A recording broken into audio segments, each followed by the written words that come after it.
મિત્રો, Gujarat engineering academy નામની ચેનલમાં આપનું હાર્દિક સ્વાગત છે. આજનો ટોપિક છે ટાઇટલ બ્લોગ. વિદ્યાર્થીઓને સૌથી વધારે મુશ્કેલી ડ્રોઈંગ ક્યાંથી સ્ટાર્ટ કરવું એની હોય છે. જ્યારે પણ તમે કોઈ શીટમાં ડ્રોઈંગ કરતા હોય છે, કોઈ કંપનીનું ડ્રોઈંગ કરતા હોય છે કે કોઈ પણ શીટમાં ડ્રોઈંગ કરો ત્યારે સૌથી પહેલાં શરૂઆત આપણે કેનાથી કરવાની હોય છે? ટાઇટલ બ્લોગથી. કોઈ પણ સબ્જેક્ટ હોય જે ડ્રોઈંગનો, જેમ કે એન્જિનિયરિંગ ડ્રોઈંગ છે, એન્જિનિયરિંગ ગ્રાફિક્સ છે, હરેક વસ્તુ જેમાં શીટનું ડ્રોઈંગ કરવાનું હોય અથવા તો ઓટોકેડ છે, સોલિડ વર્ક છે, સોફ્ટવેરમાં ડ્રોઈંગ કરવાનું હોય ત્યારે શરૂઆત ટાઇટલ બ્લોગથી થતી હોય છે. તો વિદ્યાર્થીઓને એ મુશ્કેલી હોય છે, જ્યારે એ ટાઇટલ બ્લોગ જોવે છે ત્યારે એમને લાગે છે કે શરૂઆત ક્યાંથી કરવી. આ બહુ અઘરો ટોપિક છે, બરાબર? તો આપણે એને આજે ઇઝી રીતે કઈ રીતે ડ્રોઈંગ કરી શકીએ, કેવી રીતે એમાં લાઇનિંગ દોરવાની હોય છે, કેટલાના માપથી દોરવાની હોય છે, કઈ કઈ વસ્તુ મેન્શન કરવાની હોય છે, એ બધી વિગતો આપણે આ વિડીયોમાં સમજાવીશું. અને જ્યારે તમે ઇઝી છે, એન્જિનિયરિંગ ગ્રાફિક્સ હોય કે એન્જિનિયરિંગ ડ્રોઈંગ હોય, એમડી હોય કે ડીએમ હોય, કોઈ પણ સબ્જેક્ટનું પેપર દેવા જાઓ છો, જ્યારે તમે શીટ વર્કિંગ કરો છો ત્યારે આ વસ્તુ છે, આ ટોપિક છે ટાઇટલ બ્લોકનો, એના માર્ક્સ હોય છે, બરાબર? કોઈ પણ જીટીયુની એક્ઝામ લઈ લ્યો તો એમાં તમે ખાલી સિમ્પલ ટાઇટલ બ્લોક દોરો છો તો એમના તમને 5 કે 7 જેવા માર્ક આપતા હોય છે. ભલે તમે ડ્રોઈંગ કરો છો, સિમ્પલ ડ્રોઈંગ કરો છો જેમાં ટાઇટલ બ્લોક મેન્શન નથી કરતા તો તમારા માર્ક્સ કપાવવાની સંભાવના વધારે રહી છે. તો કોઈ પણ એન્જિનિયરિંગ ડ્રોઈંગ હોય છે તેની શરૂઆત આપણે ટાઇટલ બ્લોકથી કરવાની હોય છે. તો આજના આપણો ટોપિક છે ટાઇટલ બ્લોક અને કેવી રીતે એને તૈયાર કરવો એ વસ્તુ આપણે શીખીશું. તો આજે જે ટાઇટલ બ્લોક છે હું ઓટોકેડ નામના સોફ્ટવેરમાં કઈ રીતે ડ્રોઈંગ કરવો એ તમને શીખાવીશ. તો ચાલો આપણે શરૂ કરીએ. પહેલાં તો તમારે લાઇન કમાન્ડ ઉપર જવાનું છે કે સ્ટ્રેટ લાઇન દોરવાની છે. નીચેથી તમારે ટોંગલ કીમાં જોઈ લેવાનું છે કે તમારો ઓર્થો મોડ ઓન છે કે નહીં. જ્યારે ઓર્થો મોડ ઓન હશે તો તમારી બધી લાઇન છે એ સ્ટ્રેટ વર્કિંગ કરશે એનાથી. તો હવે આપણે શરૂ કરીએ. પહેલી જે આપણે આડી લાઇન છે એ 185ની ડ્રો કરશું. તો ફર્સ્ટ પોઈન્ટ સિલેક્ટ કરવાનો છે, ત્યાંથી તમારે 185 કરી અને એન્ટર આપવાનું છે, જેથી કરીને તમારી લાઈન 185ની ડ્રો થશે. ત્યારબાદ આપણે ચોરસ બોક્સ બનાવીશું પહેલાં. એટલે તમારે સેકન્ડ લાઈન લેવાની છે જે અહીંયા ઇન્ટરસેક્ટ થતી હોય. ફર્સ્ટ લાઈનને ઇન્ટરસેક્ટ કરી નીચેની બાજુએ તમારે 65ની લાઈન લેવાની છે. તો મિત્રો હવે આપણે 65ની લાઈન નીચે તરફ ડ્રો કરશું.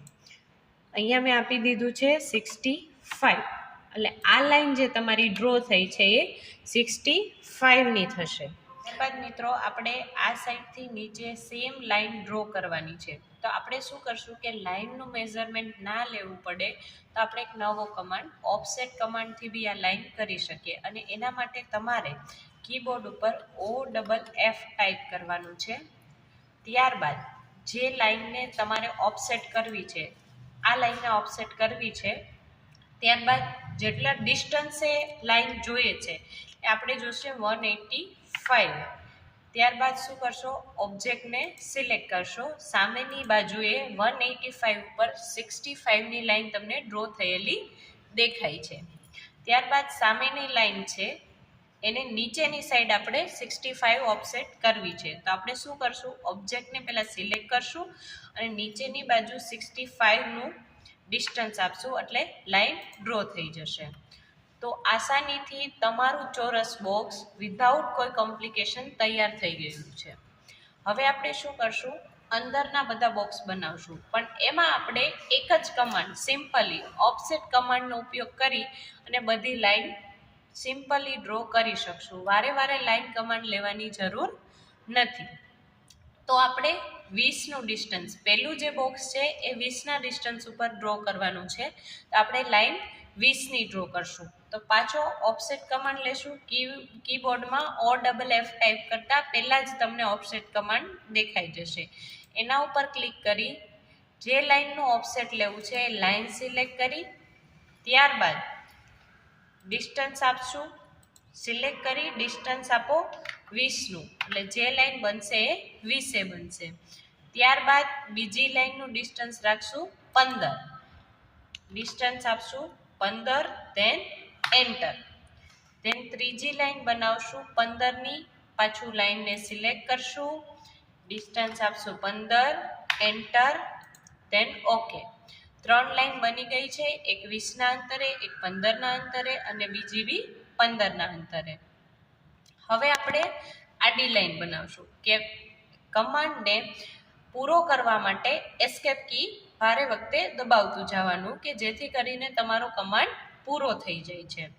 નાવ આપણે આડી લાઈન 10-10ના અંતરે દોરી અને 4 બોક્સ બનાવશું. એના માટે પાછો આપણે OFF કીબોર્ડ ઉપર સિલેક્ટ લાઈન, નીચે ડ્રેગ કરો 10નું ડિસ્ટન્સ, ધેન એન્ટર. ધેન શું કરશું, જે કરવાનું છે એનું નીચે ઓબ્જેક્ટ મળશે 10ના ડિસ્ટન્સ ઉપર, પાછો એને સિલેક્ટ કરશું, 10નું ડિસ્ટન્સ, પાછું સિલેક્ટ 10નું ડિસ્ટન્સ, પાછું સિલેક્ટ 10નું ડિસ્ટન્સ. તમે જોઈ શકો છો 4 બોક્સ તમારા બની ગયા છે. હવે જે આ વધારાની લાઈન બનેલી છે એને તમારે રિમૂવ કરવી છે. તો તમે જોશો કે આ લાઈનને સિલેક્ટ કરશો તો આખી લાઈન સિલેક્ટ થશે, પણ આ જે એરિયા છે એમાં આપણે બધા બોક્સ જરૂરી છે, જ્યારે આ એરિયા છે એમાંથી લાઈન તમારે ડિલીટ મારવી છે. તો એના માટે શું કરશો, એના માટે ઉપયોગ થશે ટ્રીમ કમાન્ડનો. હવે ટ્રીમ કમાન્ડ કઈ રીતે વર્ક કરશે, તમારે પહેલાં તો સૌથી પહેલાં કીબોર્ડમાં TR ટાઈપ કરવાનું છે, એટલે પહેલું જ તમને કમાન્ડ મળશે ટ્રીમ કમાન્ડ. એના ઉપર જ્યારે ઓકે કરો છો ત્યારે તમે લાઈન ઉપર જશો તો જો ખાલી ડ્રેગ જ કરવાનું છે લાઈન ઉપર, એ લાઈન તમને રિમૂવ થતી દેખાશે. ત્યાં તમે ઓકે કરશો તો લાઈન ડિલીટ થઈ જશે. જે TR કમાન્ડથી આ લાઈનને આપણે રિમૂવ કરશું, આ લાઈન, ત્રીજી લાઈન, ચોથી લાઈન, આ આપણે જરૂર પડશે એટલે આ લાઈનને રહેવા દેવાની છે. અંદર એક લાઈનને આપણે ડિલીટ મારશું, બરાબર. તમે જોઈ શકશો નીચેનું બોક્સ તમારું રેડી થઈ ગયું છે. ત્યાં આપણે ફર્સ્ટ એંગલ અથવા તો થર્ડ એંગલનો સિમ્બોલ મૂકશું. એ તમારા ઉપર ડિપેન્ડ કરે છે કે તમને જ ક્વેશ્ચનમાં કઈ સિસ્ટમથી ડ્રોઈંગ દોરવાનું કીધું છે, ફર્સ્ટ એંગલ સિસ્ટમ કે થર્ડ એંગલ સિસ્ટમથી. હવે આ જગ્યા જ્યાં તમારું નામ, કોઈ કંપનીનું નામ હોય, સ્કેલ હોય, એ વસ્તુની વિગતની જરૂર પડશે. તો એના માટે આપણે પહેલી લાઈન 15 સેન્ટીમીટરની ડ્રો કરવાની છે. તો એમાં આપણે પાછો ઓફસેટ કમાન્ડ યુઝ કરશું. ઓફસેટ કમાન્ડ માટે પહેલાં તો ઓબ્જેક્ટ સિલેક્ટ કરશું, ધેન આપણે ડિસ્ટન્સ દઈશું 15નું, ધેન પાછો સિલેક્ટ અને આ 15ની લાઈન આવી ગઈ છે. એના નીચેની લાઈન પાછી 15ની અને એના નીચેની લાઈન પાછી 15ની. એના પછીની નીચેની લાઈન આપણે 10 સેન્ટીમીટરની જોઈએ છે. તો ઓબ્જેક્ટને પહેલાં સિલેક્ટ કરશું અને બોક્સમાં 10 ક્લિક કરશું, એન્ટર કરશું તો આપણે લાઈન 10 મળી જશે. જે અહીંયા દેખાય છે વધારાની લાઈન, એને આપણે શું કરવાનું થશે, ટ્રીમ કરવાનું થશે. તો એના માટે કીબોર્ડમાંથી TR એન્ટર કરશું, ધેન સિલેક્ટ ટ્રીમ કમાન્ડ. ત્યારબાદ જો આ લાઈન છે ફર્સ્ટ લાઈન, એની વધારાની લાઈન અહીંયા બનેલી છે, એટલે આ વસ્તુ ટ્રીમ થશે, આ થશે અને આ થશે. ત્યારબાદ શું છે, ત્રીજી લાઈન અહીંયા ઇન્ટરસેક્ટ થાય છે જે આપણે નથી જોતી, તો એને ટ્રીમ કરશું અને આને ટ્રીમ કરશું. ત્યારબાદ શું કરશું કે આપણે અહીંયા વચ્ચે એક લાઈનની જરૂર પડશે, જેનું આ લાઈનથી ડિસ્ટન્સ 75નું છે, આ લાઈનથી ડિસ્ટન્સ 60નું છે, બરાબર. તો તમે આ લાઈનને બી ઓફસેટ કરી શકો અને આ લાઈનને બી ઓફસેટ કરી શકો. એ તમારા ઉપર ડિપેન્ડ કરે છે કે તમારે કઈ લાઈનને ઓફસેટ કરી અને વચ્ચેની લાઈન બનાવી છે. તો એના માટે આપણે વાપરીશ offset command, OFF, then select અને આ લાઈનને આપણે ઓફસેટ કરશું. ત્યાંથી 75નું ડિસ્ટન્સ આપશું, ઓબ્જેક્ટને સિલેક્ટ કરો, 75 ઉપર તમારી લાઈન આવી ગઈ છે. પરંતુ ઉપરના બે જે ખાના છે એમાં આપણે વચ્ચેની લાઈન નથી જોતી, તો એના માટે આપણે પાછો ટ્રીમ કમાન્ડનો ઉપયોગ કરશું. TR double enter, then select, then remove. Okay, તો આ રીતે તમારો પૂરેપૂરો ટાઇટલ બ્લોક ખાલી 5 મિનિટની અંદર ઓટોકેડમાં બની ગયેલો છે. તો મિત્રો હવે આપણે શું કરશું કે આ લાઈન તમે કેટલાની દોરેલી છે એના ડાયમેન્શન્સ આપશું. તો ડાયમેન્શન માટે શું કરશું, અહીંયા મેનુ બારમાં ડાયમેન્શન ઉપર ક્લિક કરશું. ત્યારબાદ જ્યાંથી જે વસ્તુના ડાયમેન્શન આપવાના છે એ વસ્તુને સિલેક્ટ કરશું. તો આપણે ખ્યાલ છે કે આપણે પહેલું બોક્સ 20નું દોરેલું હતું, તો તમે અહીંયા જોઈ શકશો કે આ બોક્સ 20નું દોરેલું છે. ત્યારબાદ સેકન્ડ ટાઈમ આપણે ટ્રાય કરશું, ડાયમેન્શન ઉપર ક્લિક કરશું. ત્યારબાદ માનો કે આ છે તો આ વસ્તુ આપણે 10ની દોરેલી હતી, તમે જોઈ શકશો કે અહીંયા 10નું માપ આવી ગયેલું છે. તો અહીંયા 20 છે, અહીંયા 10 છે. આવી રીતે તમારે આખા ટાઇટલ બ્લોકના ડાયમેન્શન્સ આપી દેવાના છે. જે ટાઇટલ બ્લોકના મેં પહેલેથી ડાયમેન્શન આપેલા છે, જે હું તમને બતાવું છું. જો મિત્રો તમે જોઈ શકો છો કે અહીંયા મેં બધી સાઈડના ડાયમેન્શન આપેલા છે, જે તમને હેલ્પફુલ થશે કે 10, 10, 10, 10 અને છેલ્લું બોક્સ 25નું. એવી રીતે મેં બધી સાઈડ ડાયમેન્શન આપી લીધેલા છે, એટલે તમને ખ્યાલ આવે કે કઈ લાઈન કેટલાની બનેલી છે. ટાઇટલ બ્લોકમાં લખવાનું છે કઈ ડેટે તમે ટાઇટલ બ્લોક બનાવ્યો, ક્યારે તમારી ઇન્સ્ટ્રક્ટરની સહી કરાવી છે, ક્યારે તમારું ડ્રોઈંગ એપ્રૂવ થયું છે. તો આ બધી વિગતો લખવા માટે આપણે ટેક્સ્ટનો ઉપયોગ કરશું, જે મેનુ બારમાં અહીંયા આવેલું છે. ટેક્સ્ટમાં જઈ અને આપણે એક ડાયલોગ બોક્સ ડ્રો કરવાનું થશે કે તમારે ક્યાં લખવું છે. જે તમારે લખવું હોય, ધારો કે આપણે અહીંયા ડેટ લખશું, બરાબર. પછી આ ડેટ છે એની સાઇઝ તમારે બદલાવી છે, અક્ષર છે ફોન્ટ છે એને મોટા કરવા છે. તો જે અક્ષર છે એને સિલેક્ટ કરશું. ત્યારબાદ અહીંયાથી તમે એની સાઇઝ બદલાવી શકશો. દાખલા તરીકે આપણે ટેક્સ્ટ 4 સેન્ટીમીટરના કરવા છે, તો 4 કરી અને હું એન્ટર કરીશ. તમે જોઈ શકો છો તમારા ટેક્સ્ટ મોટા થઈ ગયેલા છે. ધેન તમે એક્સેપ્ટ કી દબાવશો તો અહીંયા ડેટ લખેલું તમને દેખાશે. હવે આ ડેટને તમે તમારા બોક્સમાં તમારી રીતે સેટ કરી શકો છો. એના માટે શું કરશો, એ ડેટ છે એને તમે સિલેક્ટ કરશો. એ સિલેક્ટ થયા પછી તમે જોઈ શકશો કે અહીંયા એક ચોરસ તમને બ્લુ કલરનું બોક્સ દેખાશે, જેને તમારે ક્લિક કરી અને ડ્રેગ કરવાનું છે. ડ્રેગ કરી અને તમને જ્યાં અનુકૂળ લાગે ત્યાં તમે સેટ કરી શકો છો. તમે જોઈ શકો છો કે આ ડેટ ઉપર લખેલું આવતું હતું, એના બદલે બોક્સમાં વચ્ચે આવી ગયું છે. તો આ રીતે તમે આખા ટાઇટલ બ્લોકમાં જે વસ્તુ લખવાની છે, જેમ કે સાઇન છે, ડેટ છે, એપ્રૂવ છે, અહીંયા ફર્સ્ટ એંગલ થર્ડ એંગલનો સિમ્બોલ છે, તમારું નામ છે, કોલેજનું નામ છે, આ બધી વસ્તુ લખી શકો છો. એના માટે મેં એક ટાઇટલ બ્લોકનો ડેમો બતાવેલો છે, એ હું તમને બતાવું છું. જો મિત્રો અહીંયા એક ટાઇટલ બ્લોક મેં પહેલેથી બનાવીને રાખ્યો છે તમારા માટે, એ હું તમને બતાવું, જેમાં બધી વસ્તુ છે, ડેટ છે, સાઇન છે, ક્યારે ડ્રોઈંગ સ્ટાર્ટ કરેલું છે, ક્યારે એને ચેકિંગ થયું છે, ક્યારે એને કમ્પ્લીટ આપ્યું છે.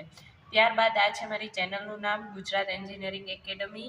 તેને અહીંયા આપણે આજનો ટોપિક ટાઇટલ બ્લોક લખેલો છે. તમે સ્ટુડન્ટનો કોઈ એનરોલમેન્ટ નંબર હોય તો અહીંયા એનરોલમેન્ટ નંબર લખી શકો છો. કેટલા ડ્રોઈંગથી તમે સ્કેલ માપથી બનાવ્યું છે, સ્કેલ માપ અહીંયા મેન્શન કરવાનું હોય છે. તમારા ટીચર જ્યારે તમારો શીટ છે એને ચેક કરે છે, તમને જે ગ્રેડ આપે છે એ ગ્રેડ અહીંયા મેન્શન કરેલું હોય છે. જેટલામાં નંબરની શીટ હોય છે એ શીટનો નંબર છે.